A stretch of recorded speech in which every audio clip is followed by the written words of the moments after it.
Hello everybody, we're going to talk about intensive training and heart rate zones. Okay, so really important. The amount of people I see who think they've worked really hard, they've been to the gym for hours on end, trained really hard, and actually the heart rate intensity and the kind of load that they're placed upon them just hasn't been at the right intensity to make that physiological change. So what's really important to know is, what do you do in a game? What are the necessary kind of markers that you need to be capable of doing when you're refereeing, for example. So we know that in an 80-minute game, you're going to be on an average heart rate of about 80% of your maximum throughout that game. So that's pretty high intensity. Not only do you have that cardiovascular demand placed upon you, but you've also got to make decisions whilst fatigued. So not only keep up with play, have that aerobic capacity within your body, but also make those decisions whilst fatigued. So you've got to basically be pretty fit when you're a match official, whether it's running the line. The actual data isn't far off when you run the line as far as when you're in the middle as well. So you've got to consider that even whether you're running the line or if you're in the middle, you have to have that capacity to cope with high intensity intermittent exercise throughout a game. So the way that we do that is obviously to make our training efficient and effective. We can use smartwatches, so different devices. We can use heart rate straps. If you've got a smartphone, often they can kind of mimic GPS, for example, which with something that we call rating of perceived exertion, RPE, we can look at the RPE. That's a subjective measure of intensity out of 10, 0 to 10, 10 being maximum, 0 being nothing, sitting there doing nothing, 5 would be classed as hard. So if you haven't got a smartwatch or a heart rate strap, you can subjectively kind of track your own intensity. So if you're doing, a high intensity interval session, you could rate it as maybe a 7 or an 8 or even a 9, which means that you're going to be up there with those levels. As far as heart rate zones are concerned, I certainly encourage with the match officials and athletes that I work with that you're hitting certainly intermittently above 90% of your maximum heart rate on those interval sessions. So they're not easy, but my philosophy is that we're there to make the game easy. So if you nail it in training, get the heart rate nice and high, recover, go again, recover, go again. The high speed running demand that you need to do to get that heart rate response will be protective, so that we know that in a game, that if you've got to turn and go and sprint and be where you need to be, that training not only is going to help you cardiovascularly and get you to the right intensity to physiologically improve, but it's also going to be protective as far as injury prevention and keeping up with play. So again, it's a double-barreled benefit for me, all those high-intensity interval kind of based sessions. So we want to be above 80-90% on interval-based running. We want to recover and go again. Duration of sessions doesn't have to be long, especially in the community game, when people have got, normal jobs, 9 to 5 or even 12-hour shifts like Nikki's got, and, you've got to work your training in. You don't want to have to go and do an hour or an hour and a half's conditioning session. You want it to be efficient, accurate, and give you a really positive outcome. So being clever with your intensity of training, recover and go again. One of my golden sessions that all of you would have probably done would be my 1-minute interval session. 1 minute, hard as you can, 90% max heart rate, 1 minute recover, and you do it 8 times, so 16 minutes. And we know through research that you're going to physiologically gain from those kind of sessions. So that's one example of an interval-based session that, as a top-up to really nail your aerobic capacity and get you ready for performance, that's just a really high-quality session that you might choose to do. We're around technology. We've got Strava, we've got different devices, Garmin, Sunto, whatever it is, Polar. So we've got lots of opportunity to learn our heart rate response, learn what sessions work for us, and again, make our training really efficient and effective. So I know you guys work really hard on this. What are your thoughts on that kind of high intensity training and how it works for you? I absolutely love this kind of training. I think that it's where I see the most gains. It's where I get the most satisfaction out of my training. And yeah, I try and get as much of this in as I can. And I just cannot reiterate enough how much it helps you on game day. And I had a really recent example a couple of weeks ago where there was a 3-minute 40 continuous phase of play in my game, which involved 6 line breaks. And I had to run maximally 6 times, almost like 80, 90 meters a time. And I could still cope at the end of it, just. And that to me is as a result of the work that I put in those kind of training sessions. And so I'm a huge fan of the minute on, minute off. Where I live, I get down on the beach path. I really get into that and run as fast as I can on those. With the interval on and off, I find you can really make it your own. One day I might do minute on, minute off. Other days I'll do 30 on, 30 off. Other days I'll try and work a bit harder and have a little bit less rest. So I'll work more and then rest less. And whether that be, your 16s and your 8s and a fartlek, or whether you just do 30 on, 15 off, and I try and work for around that 16-minute block, including the rest, because I think that can really prep you for one of those moments on a game day that is just freak, but will really catch you out. One of my other favorites is one I do in the gym, which often we think when we do interval training we do it out and about, but I love I get on the rowing machine and I'll do 6 sets of 500 meters on with a 90-second rest. So 500 meters as fast as I can do it, and then 90 seconds rest. And for those that do a bit of rowing, I can tell you, when you get off after that 500, you're absolutely blowing. And I find that really good in terms of my heart rate zones. And that 90-second rest is well earned by that point. I just think that's a good little one to throw in there, because it's more of an all body workout than just your legs when you're rowing. So yeah, can't say enough for it, and really enjoy it, and it's so important for your game. Just to reiterate what Adam's just said and what's already been spoken, like, the beauty of it is that you're able to train super intense, knowing that it will make the games feel easier. For me, it's just making sure that I'm able to work at a high work capacity, working for high speeds, and it's very applicable to game time, because in a game, you'll do a minute or so of high intensity work running around the field, and then you'll stop for a knock on or for a line out. So therefore, it's very easy to use that training and then apply it to your game.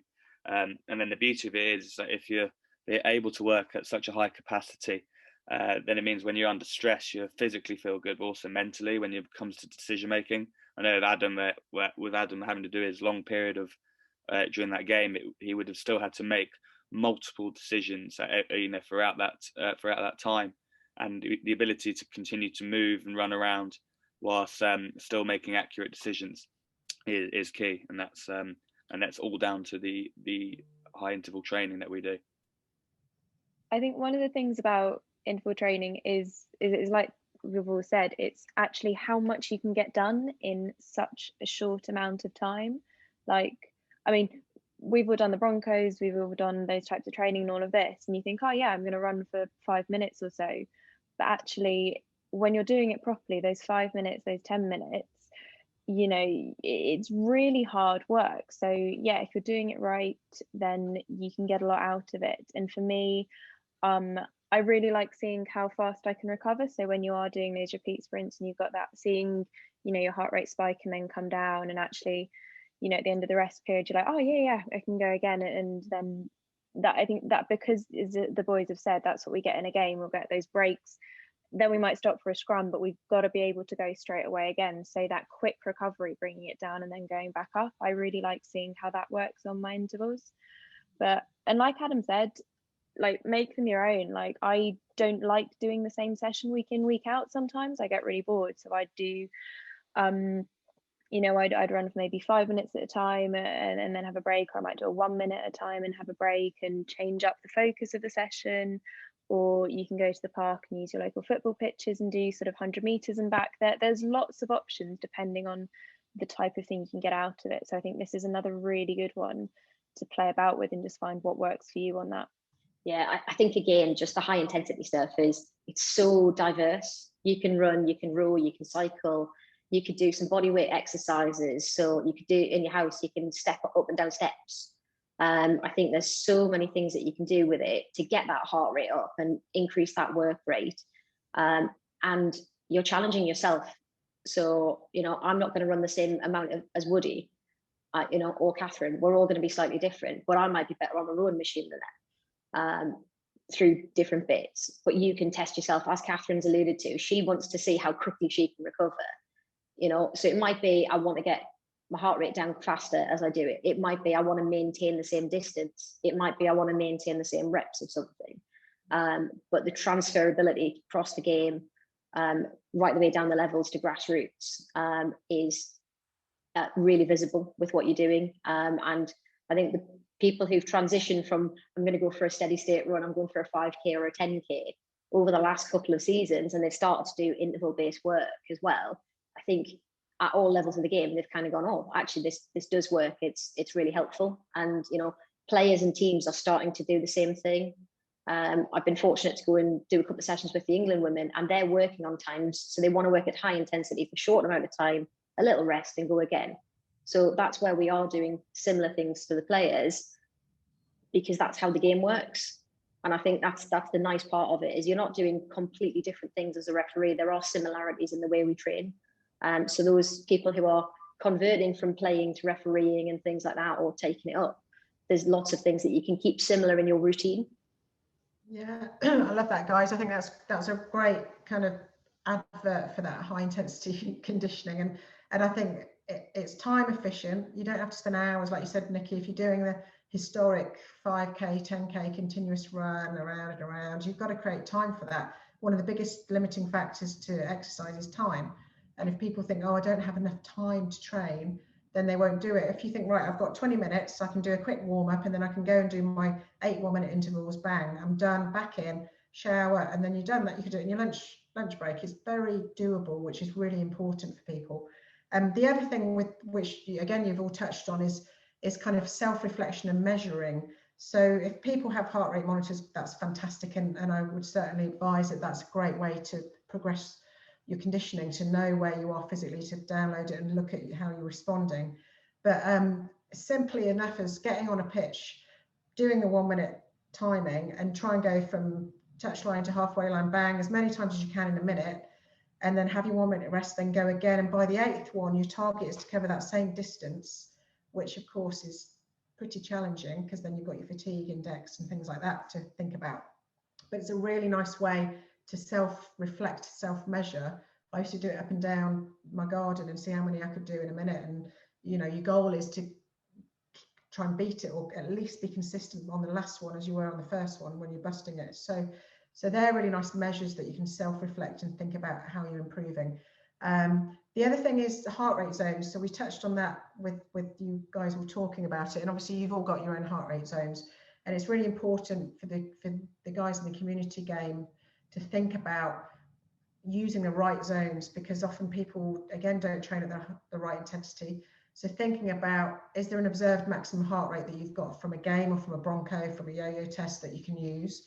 And if you use the maximum observed, then do you know the calculation that you should do to then work it out? So we'll pop that on this presentation so that people can access that.